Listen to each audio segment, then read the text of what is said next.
I'd like to call meeting to order, the Oconee County Planning Commission. It's Monday, October the 4th, 2021. Gary, could you lead us in the invocation, please? Yes. Thank you, Holy Father, for the beauty of Oconee County and for the many activities we enjoy in the upstate of South Carolina. May we work to preserve and protect this land for generations to come. We ask that your Spirit be present among us and help us to work with cooperation and respect for differing opinions. We ask for your guidance as we plan for the future of the county in a positive and constructive manner. Please bless all those who work for the betterment of the county and keep them in your peace, prosperity, good health, and love. Amen. Pledge allegiance, please. Pledge allegiance to the flag of the United States of America and to the republic for which it stands, one nation under God, indivisible, with liberty and justice for all. Approval of the minutes. Are there any additions or corrections to the minutes? A lot of minutes there. I move that we accept the minutes. All those in favor? Aye. Motion passes. Public comment for non-agenda items. Matthew Durham. If you would please state your name once you get up here, and you've got 4 minutes to make your comment, please. Hi, so I'm Matthew Durham, and I serve on County Council and represent District 2. Sorry I'm not taking the time to come introduce myself to everyone yet. Some of you I have a relationship with, some I don't. But I appreciate what y'all do. It takes time away from your family. And for what, $20 a meeting, you know, so you're not doing it for the money, and you probably get given more grief than anything. But I just want to encourage you to kind of be the first stop here in the county, you know, to look out for individual rights and property rights, because a lot of stuff starts right here. And you guys can play a pivotal role in stopping it before it gets to the full council. And I just want to encourage you to look at everything when you make decisions, say, does it make it easier or harder to live in this county? And also think about the family that's struggling the most. Does it hurt them? If it hurts them, I encourage you, don't send it forward. You guys can be a stopgap for freedom for property rights. Thank you. Thank you.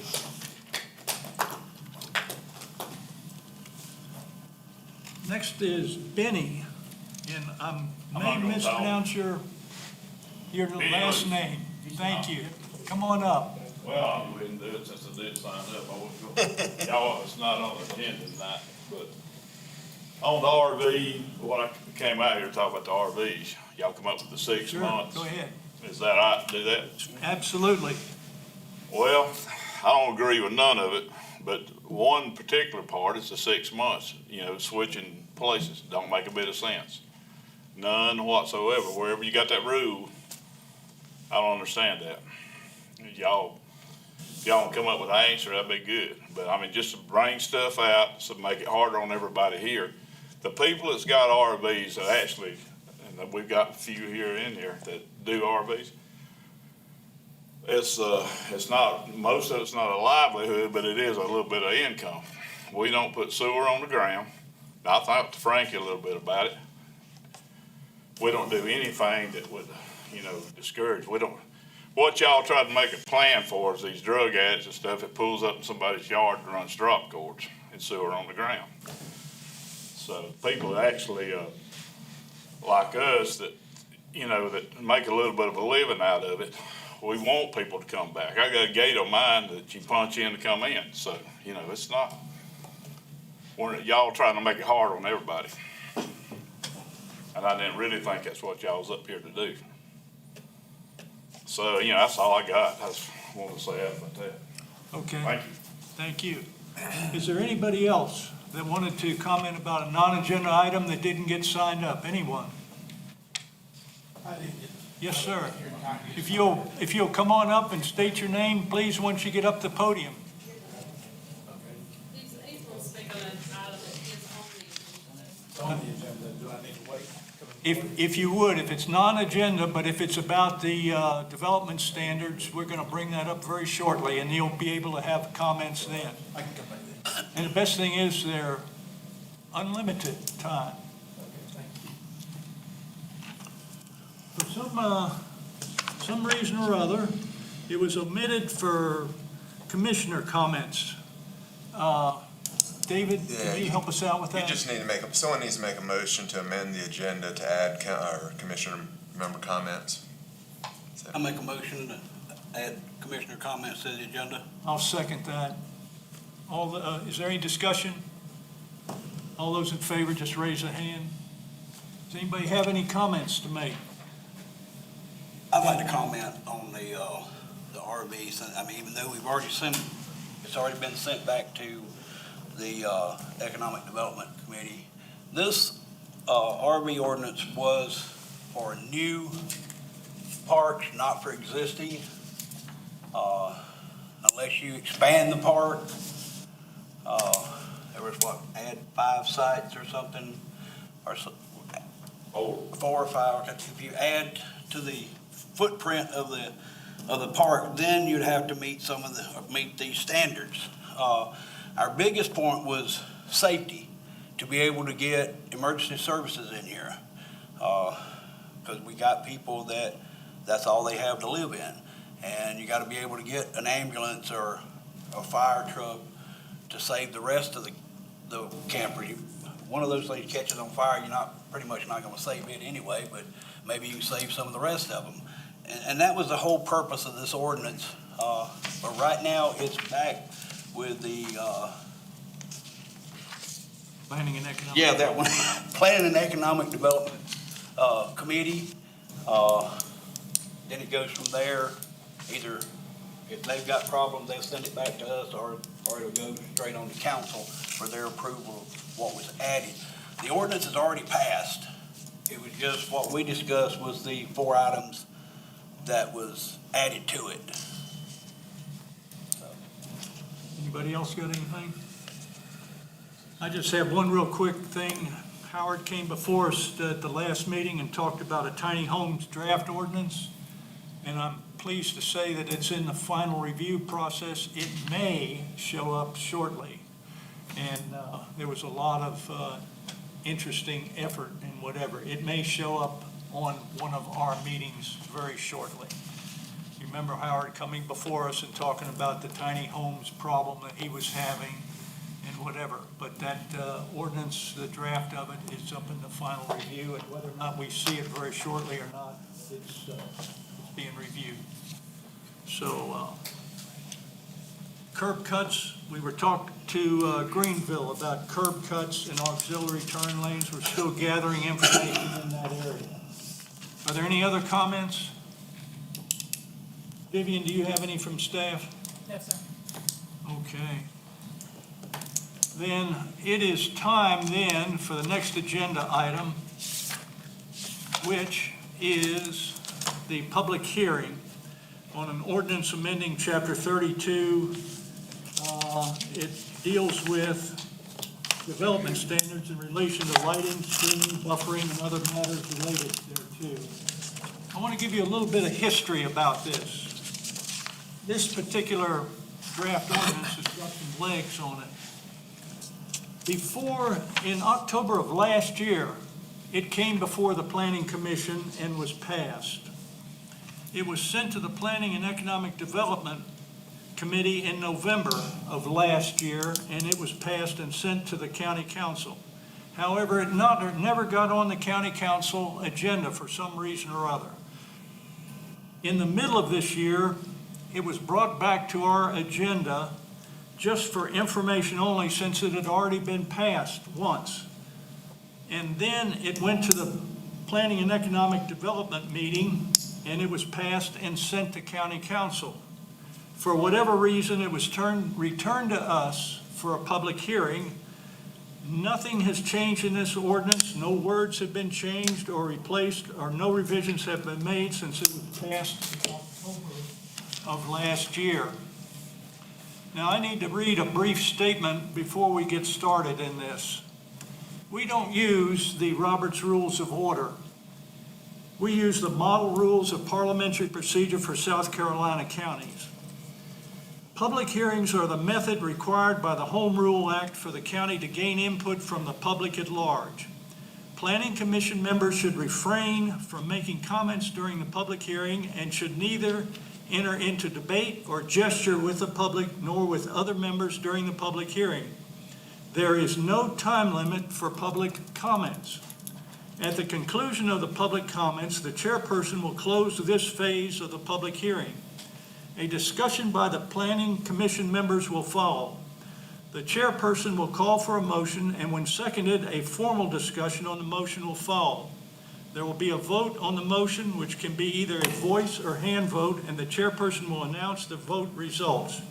The results of this hearing, along with a summary, will be forwarded to the county council for their action.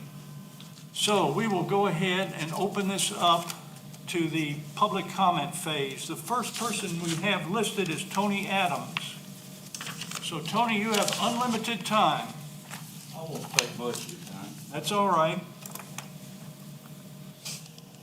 Sort of like Anthony went to Cleopatra's tent door and said, I'm not here to talk. I'm not here to say that I don't respect zoning standards and codes. To the contrary, I have seen what inadequate codes and such can do. I was around when development started on Lake Hartwell back in the late 60s and early 70s. And there were a lot of absentee owners had homes built by some rather unscrupulous local builders. There were things like decks built with untreated lumber. Looked good for a while, then it rotted right off the house. So, adequate common sense, standards, zones, codes is necessary. But you can't have overreach. I view zoning codes and standards like I do government in general at all levels. A necessary evil due to the dark side of human nature. Now, with the above being said, I've always believed that government at all levels should be user-friendly as possible to the citizens and businesses it serves. Unfortunately, we have gotten away from this with the huge growth in government at all levels. Oconee County is certainly no exception to this. I saw what I consider examples of this early this year when the major travel corridor standards, signage standards came before county council. Luckily, these two overly restrictive ordinances were rejected by council. I view the current issue of buffering, fencing, and lighting in much the same way I did the previous ordinances. Unnecessary overreach. I often hear our county comprehensive plan mentioned during these commission meetings. I have come to the impression that the development standards that come from this plan are a fill-in-the-blanks as you go type procedure. If somebody drives down the road and observes something that's not aesthetically pleasing to them, then it becomes a let's go to the planning commission and get something done about this. Irregardless of what the owner of the property is doing with the property is the current zoning codes and standards. Also, if a person or business buys a parcel near someone or a group and happens to live or happens to have the intention of building a home or business that complies with current zoning codes and standards, but when the neighbors become aware of the landowner's intentions, they don't like it. Again, it becomes another, let's go to the planning commission and see if we can't get something done about this. That's why I say it's a fill-in-the-blank type situation. And in closing, I believe this planning commission should have as small a footprint on private property rights as possible and still be effective. This would be in alignment with our Constitution, the way it should be. Thank you for your time. Thank you. Debbie Sewell.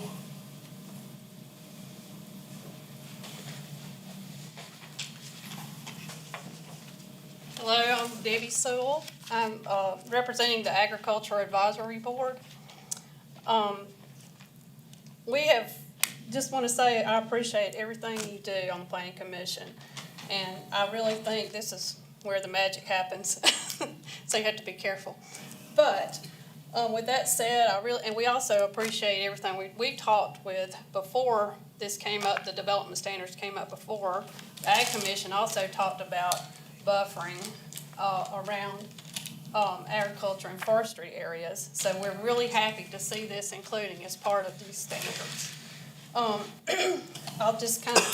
also going to have a letter. I'll give it to you, Mr. Root, and I'll send it digital copy on later. The Agriculture Advisory Board supports ordinance establishing development standards relating to lighting and screening and buffering. New residential, non-residential, multifamily, and mixed-use development.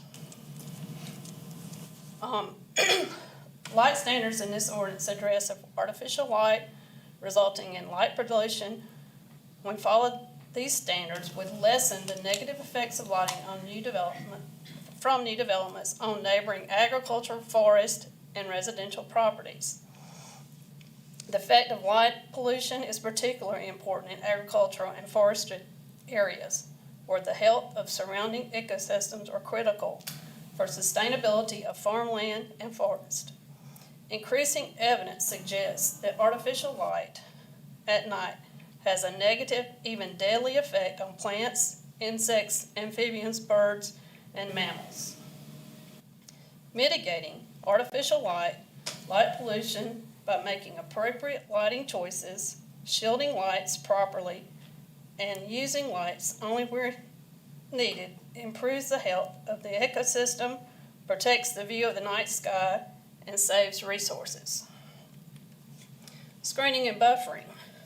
Screening and buffering standards in the ordinance address the critical spaces between new development and neighboring agriculture, forest, and residential properties. Screening and buffering provides a physical space separating land use activities, reducing the impact of new development on existing properties. Like I said, I'm going to be brief on this. I have more in my letter, so you can take it if you have time to read it. The Agriculture Advisory Board supports these development standards and will advise County Council to support the ordinance as well. I also want to say if the Ag Board can help you in any way with any research in the future on perfecting these standards, or if anybody has any questions as to why we approve these standards, we'll be glad. We have 7 experts on our board, and we're here to advise you as well as County Council. Thank you. Thank you. Benny, you signed up for this? Do you want to come up, or are you on the wrong list? I'm on the wrong one. You're on the wrong list? I ain't crazy about it, but. We're just glad you're here. Is there anybody else that did not sign up that would like to make comments about this? Please come forward. State your name when you get up here, if you will, for us. Yes, sir. I'd like to address the committee. I'm Chris Lynch. I find myself at a strange position. I feel like I'm in the knot in the middle of a tug of war. I would like to see some protections put in place, but at the same time for developments and that sort of thing and the capitalism that's made from that, I understand that. I also am one of the people that live on a piece of property that is not in an assigned development. I don't have rules and regulations, but I try to abide by a certain level of standard of living. I try to keep my place clean. I try to take care of it on my own reconnaissance, not the mandate of someone else. I don't like rules and mandates at all. But I do believe with the people that are moving here, I work in a barber shop in Clemson. We got people coming from everywhere. They're moving from all over the country and they're migrating here, right into our territory. So these new developments and new businesses that pop up, if we're gonna have a sewage that runs down Highway 11 to 85, we're about to hit the real world, because that's gonna open things up for development to come in, big parking lots, hotels, condo units, and light, more light. I got a little story. The reason I say I'm in the knot on the middle of a tug of war is because normally I don't want rules and regulations. But I do believe that we need to come together with a plan, maybe if it ain't this plan, one that works with everyone. It is a comprehensive plan that would litigate some restrictions to new properties that are being developed. Developers, there's one in 123, I don't know if you've seen it, going toward Easley, outside of Clemson on the right. There is a swath of land that has just been, forgive the word, raped. Just completely clear cut. It's going to be awful. There was no real protection for green space, buffering, or anything. It's just going to be a village of houses. Well, there's going to be a lot of light.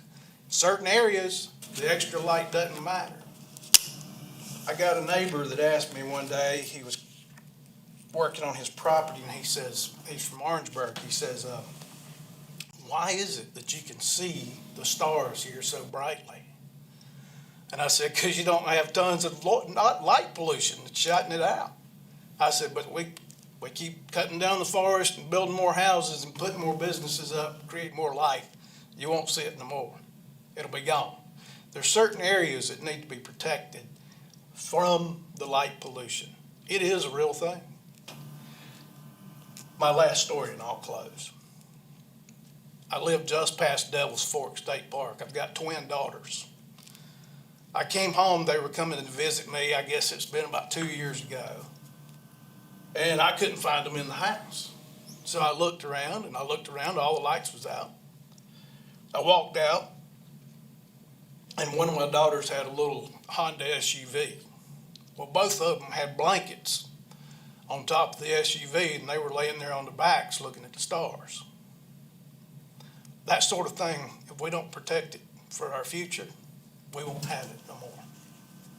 Thank you for your time. Thank you, Chris. Is there anyone else who would like to come forward to make any comments? Anyone? Am I missing anybody? Be sure I'm not missing anyone. Mr. Chairman, if I could jump in right now, because Yes, sir. something newly discovered. Vivian ran the ad for this hearing on the 14th, and I don't know of any other public hearing that wouldn't be sufficient notice for, but I pulled back up chapter 32, which is what we're doing this under. When that was written, it was put in a 30-day prior notice to the public hearing. Why, I don't know, but it's 30 days. So you're going to have to do this part lawfully, you're going to have a 30-day notice. You're going to have 2 public hearings. You have to have a second one after this. So you can go, you got 2 parts. You have to have a public hearing, and then you have to do your recommendation, which is simply saying, hey, we want you to approve this. We've looked over it again, and then whatever else you want to say by way of a report. We have people against, people for, whatever. That part you can kind of do, but you can't send it back to the council without having really the full rightly done public hearing. So it's on me. I should have caught it, told Vivian, hold off on this and give it 30 days. Read it right then. So the short is, we ought to go ahead and call this to a close at this Well, point? you make a motion to direct staff to properly notice a second public hearing. So you're not going to disgorge and get rid of what was said so far. That'll be incorporated into the next public hearing, put together, and those will be in the minutes for your next meeting. So we'll cobble it together so the commission or the council will get from you all a report on 2 public hearings and then your recommendation on the ordinance. And I know this ordinance has been through, like you said, back and forth from the Planning and Economic Development back to Planning Commission. back to PED and then on to council and back here. So I hate to add any more delay before decisions made to it, but it's just gonna have to be, unless you risk, it's a technical thing, but you get caught on technical things in these ordinances. If you pass it on to council with a, recommendation for approval, and council approved it, someone could tackle or attack it on that aspect. So if it were me, I'd make a motion to direct staff to, one, I'd shut down the public hearing, clearly. Make a motion to direct staff to properly notice a second public hearing with 30 days notice, and then we get that set up for November. Do we have the ability for staff to talk about this prior to actually closing this down? For staff or for council? I'm sorry, for council to talk about this prior to Certainly. closing it Yeah, down? it's properly on the agenda as a public hearing. So you're having a legitimate public hearing, like I say, every other public hearing, in fact, I know about, I can't think of one with 30 days. Apart from this, 15 days is good. It's not an unlawful public hearing. You're taking good evidence, so to speak, for this. So were y'all to make the motion to direct staff to notice that next hearing, someone seconds that, you could then, during that discussion, talk about anything that's relevant to this ordinance. So you could have that discussion, and that may help frame it up for the next step. In fact, I would kind of encourage that. That was the reasoning. Right. I have one question. Yes, ma'am. We do have some emails. Should they be read in today? Yeah, they're set for today's. Yeah, I think it'd be good to Okay, read them. Yeah, I'd like to go ahead and read those in. There are numerous, there's about 4 of them here, so if you'll bear with me, I'll go ahead and read these into the record now.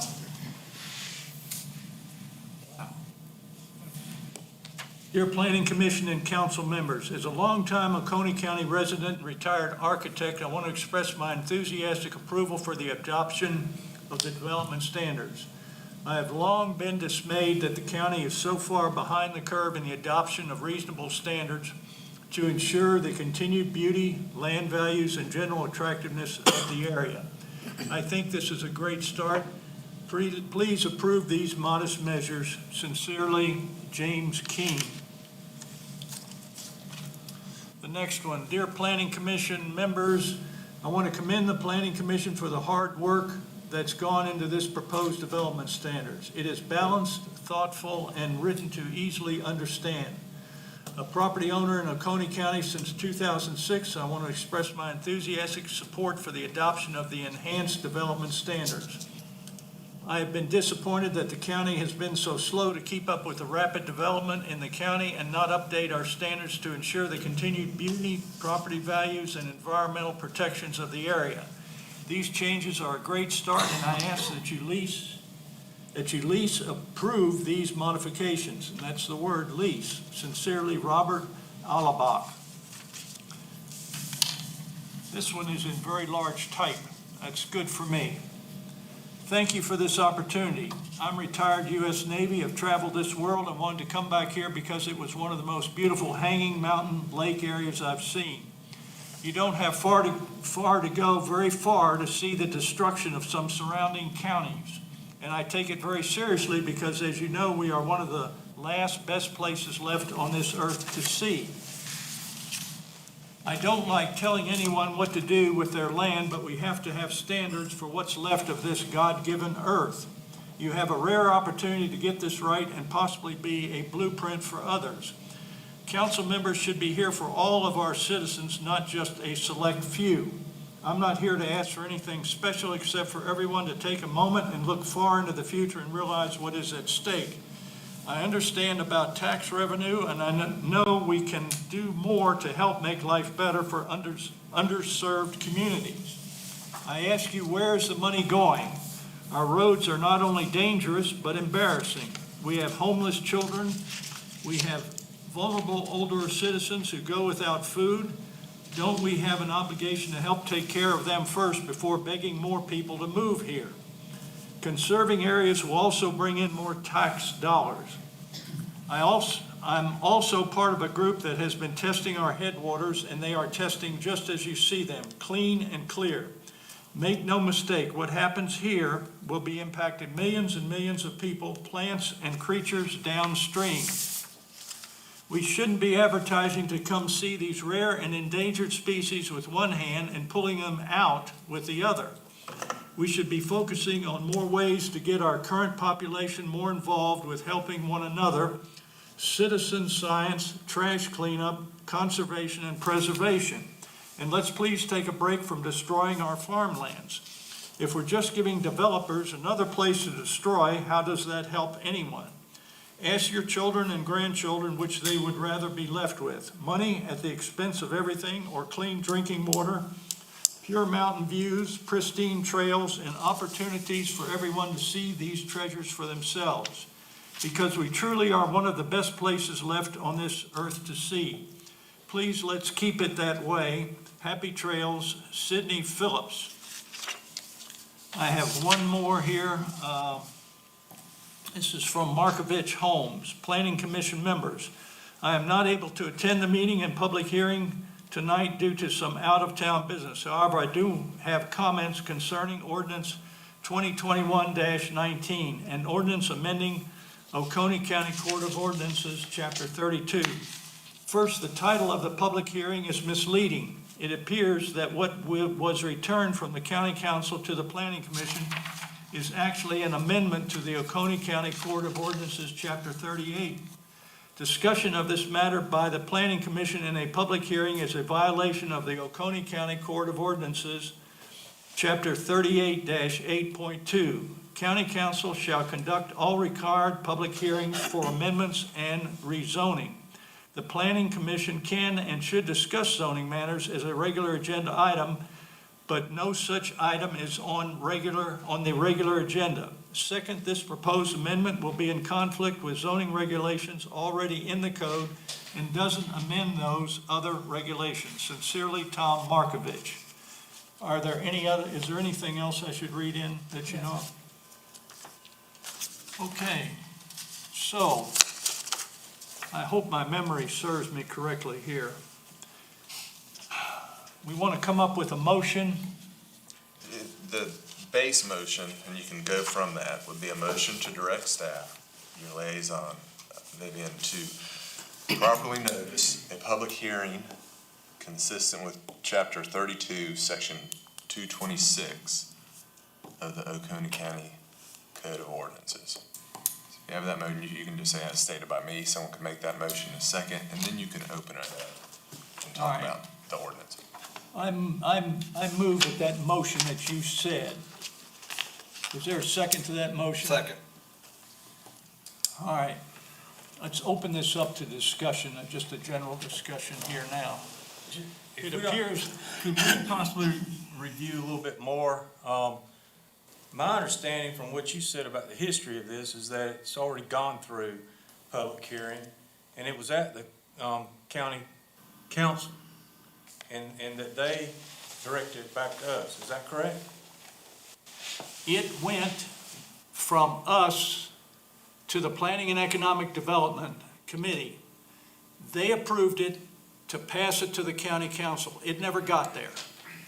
It came back to us, and I brought it forward just as information, and I had the minutes and whatever saying that we had approved it. It then went to the Planning and Economic Development Committee again. They approved it. It came to the county council, and for whatever reason, they said, bring it back to the Planning Commission for a public hearing. And that's where we are right now. Okay, so if I understand correctly, a public hearing was never done until now. Is that correct? That's right. That's right. This is the first public hearing. There will be another public hearing in front of the county council. They'll have 3 readings on it if it makes it up to the county council. They'll have 3 readings on it, and then they'll have a public hearing. So there'll be 2.5 public hearings. 3, we'll call it 3. All right. We'll treat this one so no one wasted their time, and if I could, Mr. Chairman? Yes. Just briefly, and it touches on Mr. Durham's comment. You all certainly can, in your report, after the second public hearing, say, we're not behind this ordinance anymore, but you have to send it back to council. Right? You'd be outside of your charge from council if you didn't send it back. So it has to go back for them to deliberate on it. And I think Mr. Durham may have been speaking on how you're going to say, we approve it or we don't approve it anymore. So that does have to happen. And then, yes, the public hearing, you're going to have 3 of them. And so this ordinance will have been probably vetted more than anyone I've seen since I've been here. Good, Mike. Based on the email just read by Mr. Markovich there, Mr. Root, are we correct in this public hearing should come through this and through 32, or was 38 involved and we're doing this wrong? No, so y'all had it within 38. I think when Adam first was working on it, it was within 38. It's a better fit in 32, but this goes back to a problem I think that the county's gonna have until there's some Herculean effort done to make some sort of unified development standard, perhaps that brings 32 and 38 together, because these two sometimes are at odds with one another. What you are doing here is checking the boxes in both chapters. So 32 requires a public hearing, 38 requires your report and recommendation on it. So you're doing both, but it fits within 32 better. You know, I understand what Mr. Markovich is saying, it's not applicable. There will be a public hearing to satisfy 38 in front of council, but it's not a rezoning, it's not something of that nature. But as y'all know, some of these lines can get murky, so we're trying to check off the boxes in both, but this chapter 32 public hearing is what we have to do here. Anybody else? Pat? Is it my understanding that it needed to be a 30-day notice for this meeting? Yes, sir. Okay. Well, Is that 30 days from when Vivian, you posted it 14 days ago?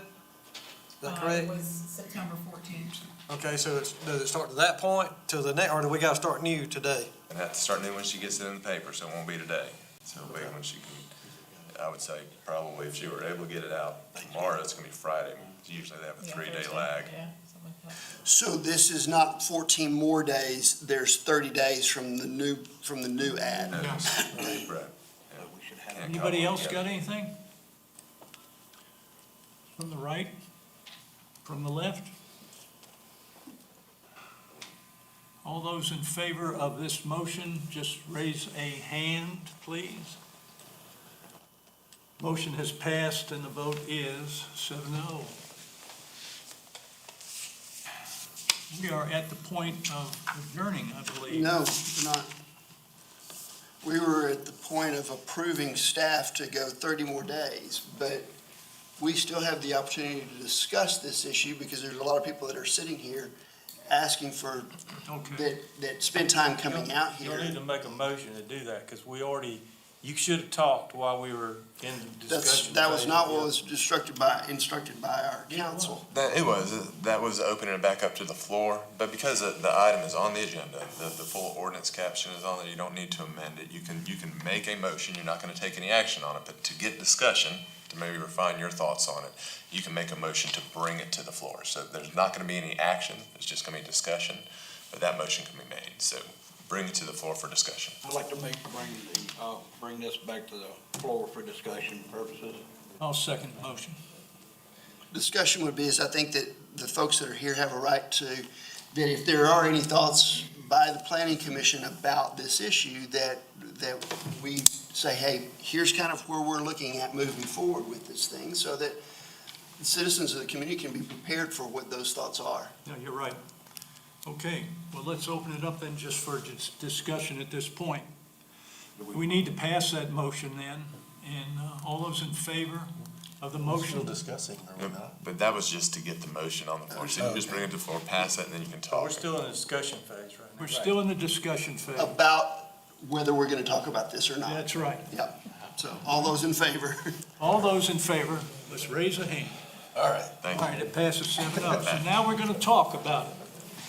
So who wants to lead off the discussion? So I'll talk since I made a big deal of all this. So, one, we appreciate everybody coming to this thing. This ordinance has been out there, it's been discussed. In my opinion, the biggest thing about this, because for anybody who doesn't know, I am a huge proponent of private property rights. Where this applies, and I still think we need application for things, is because we do have such growth coming into this area, and change is happening, and we can either help structure that change for whatever that is. If people want to keep things like it is, we have to plan to keep things like they are. This ordinance, I think, protects citizens that are here and citizens that are coming in, mainly with this lighting. And I use the example that If I sat there and enjoyed my home for the last 20 years and all of a sudden a commercial entity comes in next to me, whether that's a gas station or whatever, because we see this growth happening, I personally don't want big bright lights shining right in my bedroom window. And things like this say, look, if we can't stop a property owner because they have private property rights, and I would want those private property rights as well if I was a commercial entity, but I have to keep the lights focused back down into my parking lot rather than in that neighbor's new window. And things like this help those existing owners that when a non-residential something comes in, a non-residential or a multifamily or a mixed-use development comes in, that they manage their property within their property and not necessarily disturbing those outside of this. So I think this is a really strong ordinance, the way it's written, and it's taken a lot of time in looking at it. So if there are examples that citizens can come up with, you can go, yeah, but we would love to hear those if we've not taken things into consideration. But right now, it looks like to me that I can sit here and enjoy what I am enjoying, and if somebody comes in and builds a filling station next to me or a store or whatever, those lights aren't going to be focused to my house. They're going to be focused into that property. So, and the screening and the buffer go kind of along with that. Anybody else? I've got some issues with just something. I mean, I can start with some issues with the wording. So what does it mean by a nuisance by projecting or reflecting objectionable light skyward? What is objectionable? Who defines that? And So what you about would take off flashing his- lights? Why do we worry about, why is there an issue with flashing lights? Have you ever seen those strobe lights? So what kind of flashing lights? Any kind of flashing lights? What kind of flashing lights would you not want to see in your house? There's a lot of them I don't mind seeing. Well, just take, I think that was put in there because I remember one in Depends on the West frequency. that was real bright when it was all right when it was solid, but when it started flashing, it seemed to get brighter. It was at a drugstore there in Westminster, and I think they were, something Westminster had, and they were required them to tone it down. That's the type of light that was. All right, so considered. another thing, over on buffer requirements, less than 0.5 acres, you got 5 feet. Less than 0.5 acres? I mean, who's gonna, that's like an individual lot, that's not a development. 0.5 to 2 acres, that's not a development. Wait, are 15 you- feet? That's What are you a- calling a development, though? Well, that's what it says, between the new development and the adjacent property A lines. development doesn't mean a subdivision. A development means development of land. You can So develop it by any putting an lot- outbuilding on it. That's developing that land. It could be a So Dollar a half General acre or- requires Let's 15 let one feet of person buffer. talk at a time, please, please. No, a half acre or greater is 15 feet of buffer. So we're need to look at the Excessive to buffer? me. And that's just getting started, but So no, please, so it's saying half an acre is 5 feet. Where am I getting the 20? no, less than a half acre is 5 feet. Half acre to 2 acres is 15 15 feet. feet, gotcha. So that's a For a lot. commercial entity. Now, do you feel like a commercial entity, based on your conversation, could go in a half an acre? Or an apartment complex could go in a half an acre? Yeah, Because you're just saying you can't do a development in a half an acre. I've got an apartment in a half acre. So in that half acre, then, would you want that half acre to be, since it is a very small space, would you want them to have restriction over disturbance of the neighbors?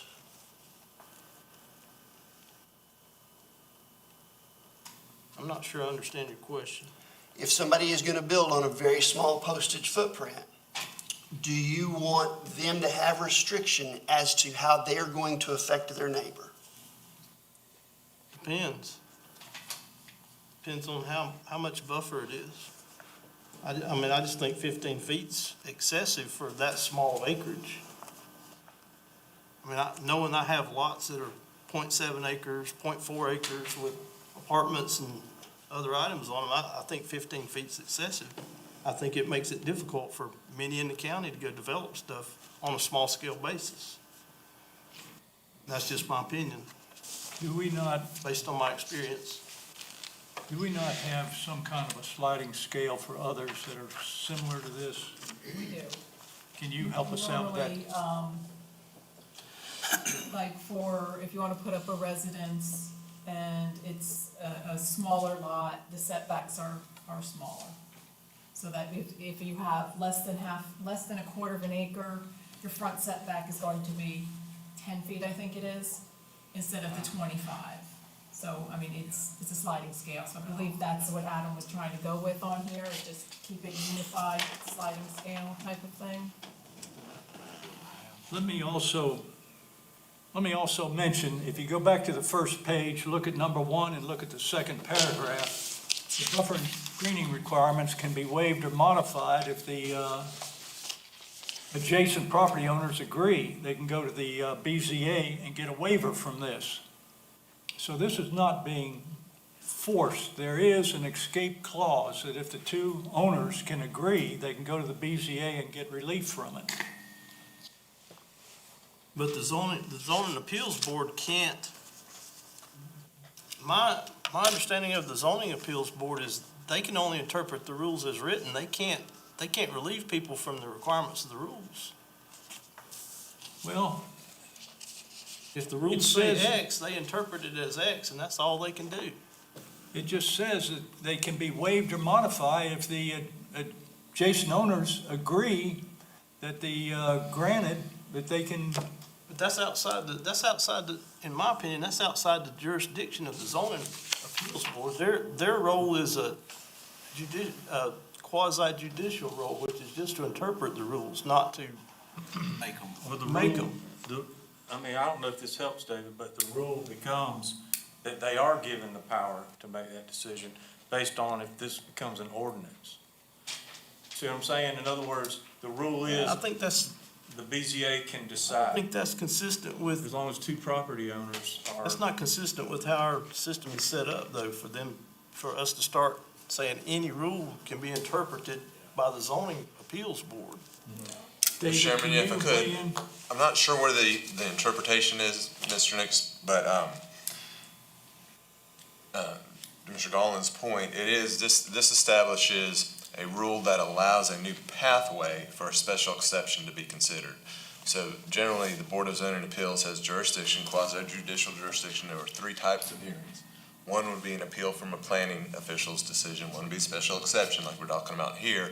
The other would be a variance. So within this new rule, if it's adopted by council eventually, that allows a new avenue if parties, adjacent landowners, come to an agreement and say, we don't want to have this binding upon us. We want to take and have a special exception for this, approved essentially by the Board of Zoning Appeals. They take it, the Board of Zoning Appeals then considers the normal special exception criteria within which would be the fact that these folks agreed on the waiver. That's the way I interpret, that's why I understood the mechanism. It works within the jurisdiction of the Board of Zoning Appeals.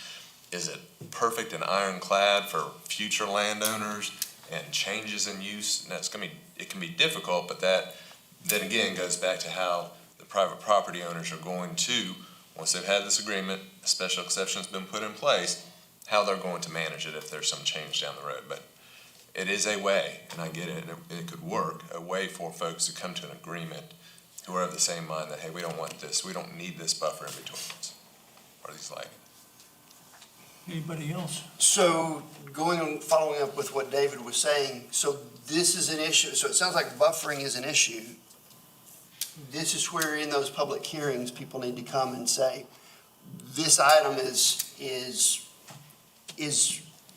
where we need to be focused. So if it is in buffering, then we need to look at buffering. If there's something else, you had mentioned several things, that's where public opinion needs to come in. Gary, you got anything? David, you got anything else? Pat? No, sir, I'm clear. Again, I will say one more thing. Sure. It is important for the public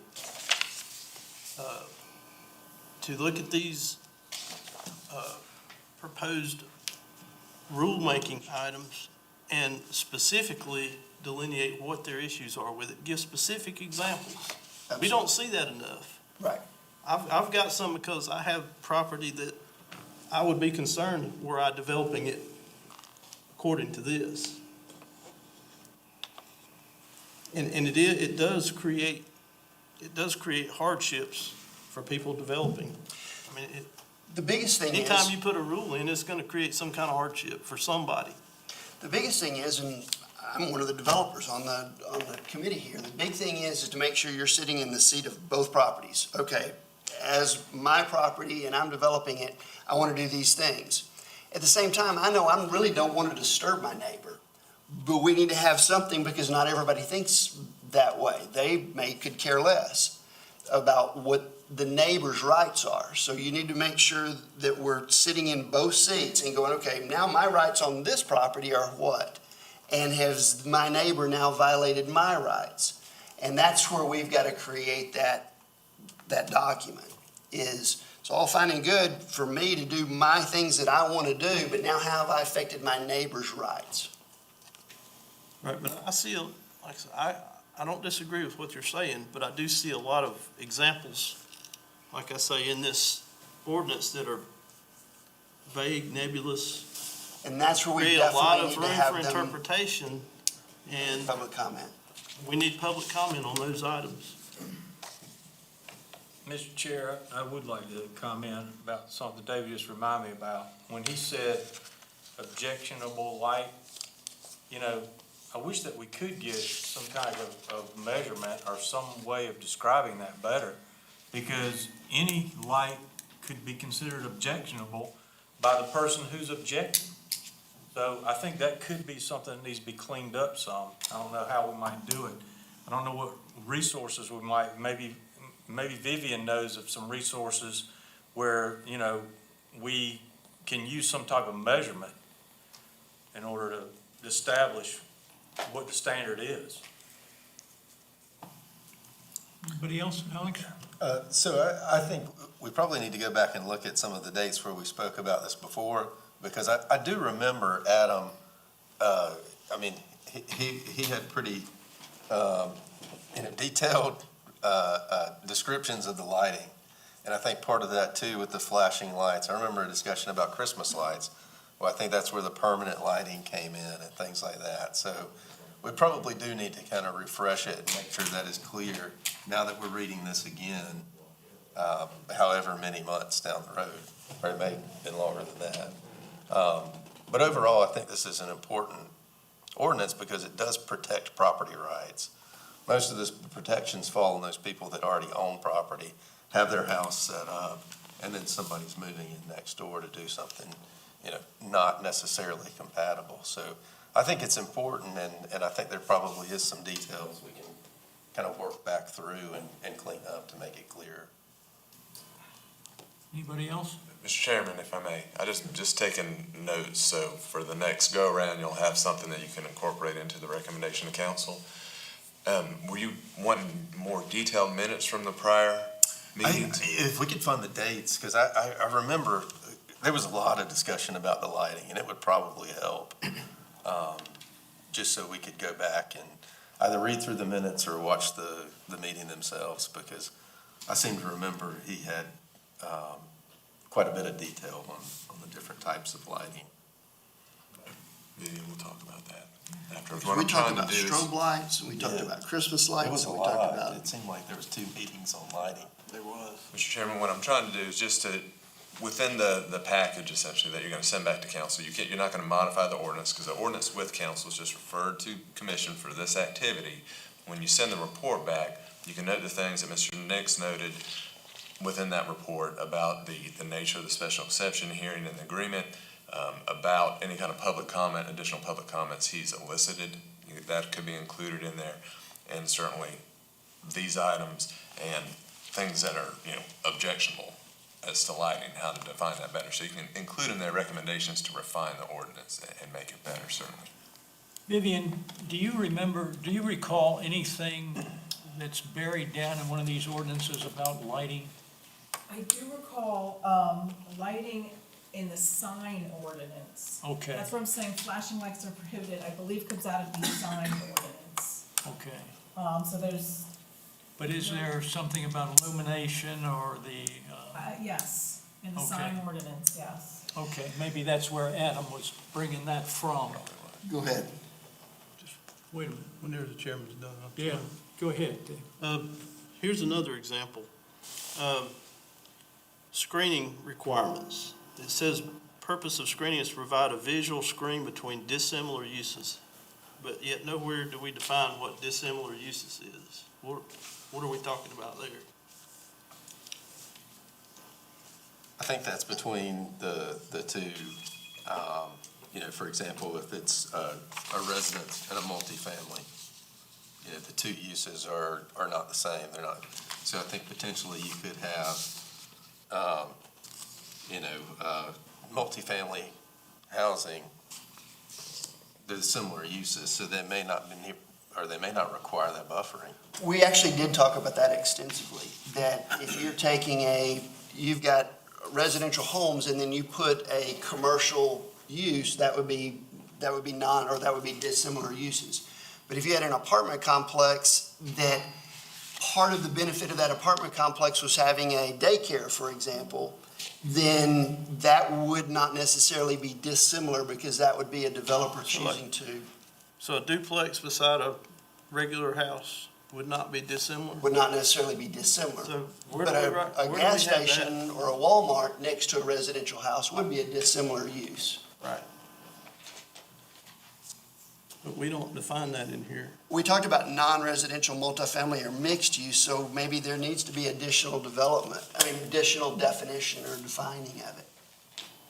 You mean define the word dissimilar? I would ask Mr. Nix. I don't disagree with his question about definitions, but I don't know what words specifically would need to be defined.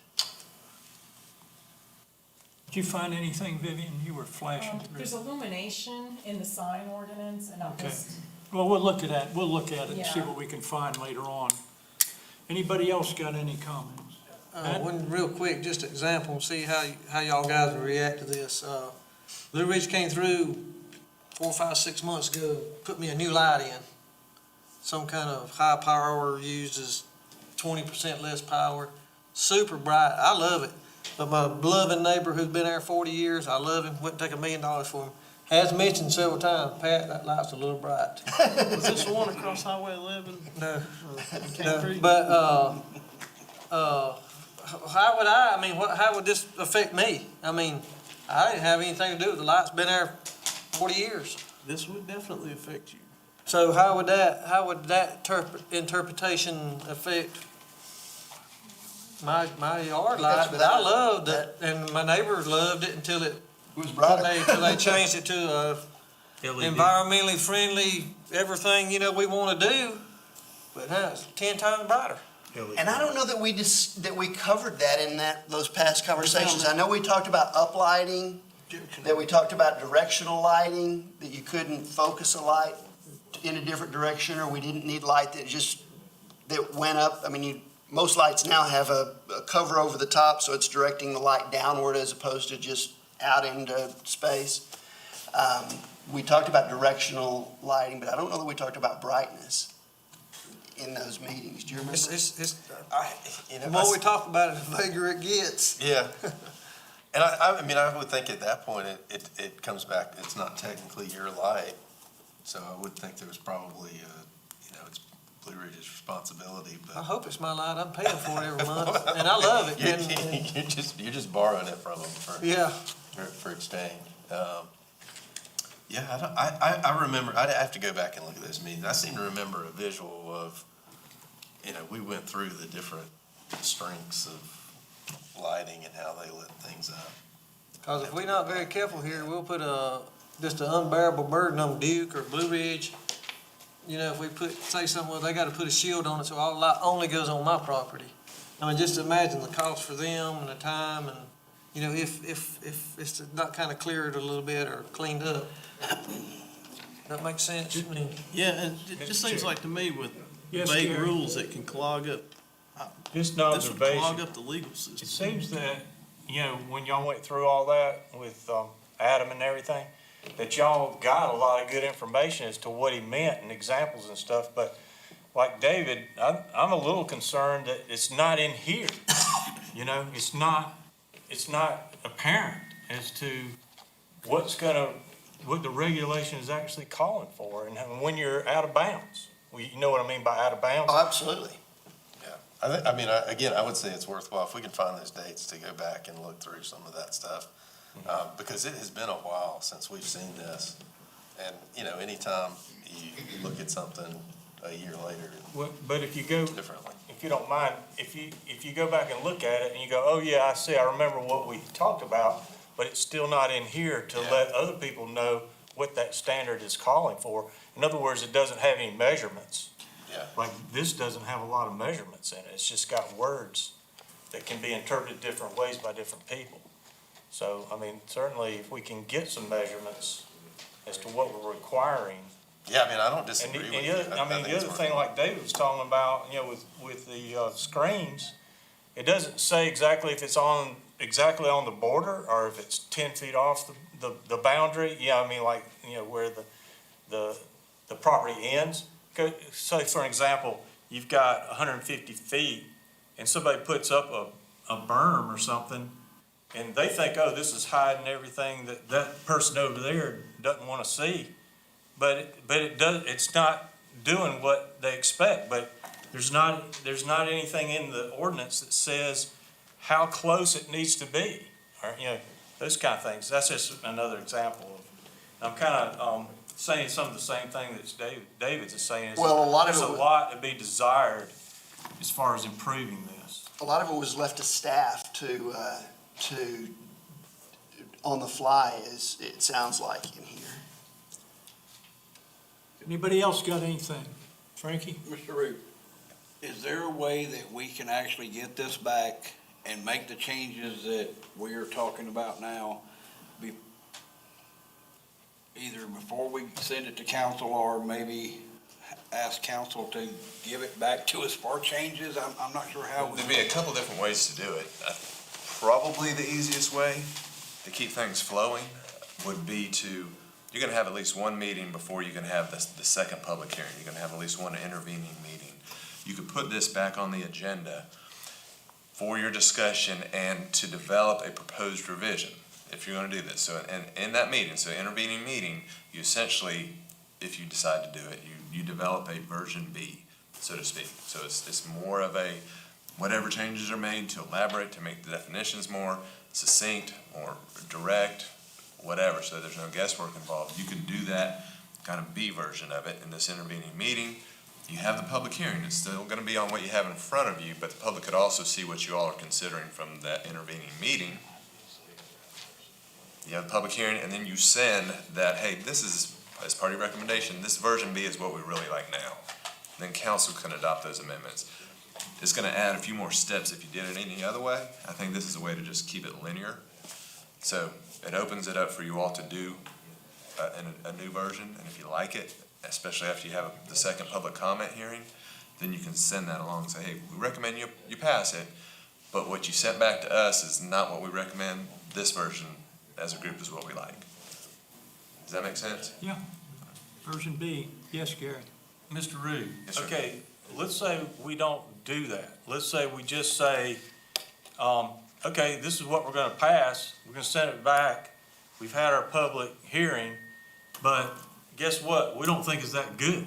We're still saying we approve of the idea. When council gets it, then they can improve. They could. And I'm thinking that might be what we need to do, because we don't have the resources to do all the things that need to be done. What do you think about that, Mr. I think y'all probably have more resources, and I'm just because this is your focus area, with land use, Okay. development standards, this is, and council has 1,000 different focus areas. I'm not saying they're more worked or whatever than you all are. This is just something that y'all walk down the path, and I think y'all would be in a better position to get, it's kind of the way the planning commission is set up, to get the details on an ordinance of this sort. So I think it would be better. Now, they can always take the version B, if that's developed, say, yeah, we do like this. Someone makes a motion, they adopt that, and then they can tweak that some more. They can, certainly, the final arbiter, the decision maker is gonna be county council, but y'all can give them as much information, as you want, that you think is gonna be helpful to them. Mike?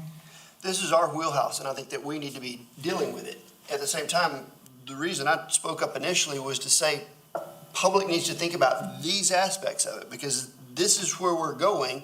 We just need to know how to phrase it. And so I think it is for public hearing, for the community to say, hey, this is what's wrong with this. This angle, this needs to be considered.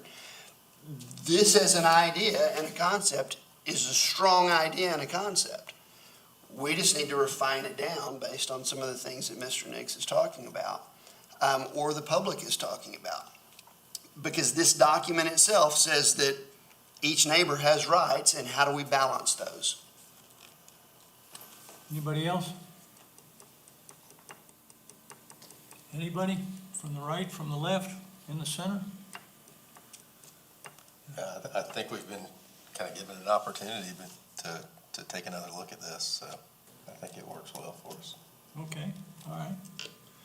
Well, with that in favor, then I'll make a motion that we adjourn. I'm sorry, just make a motion to end discussion, and then. Do we need Make a motion that we end the discussion. Yeah. Second that. All those in favor? Motion carries.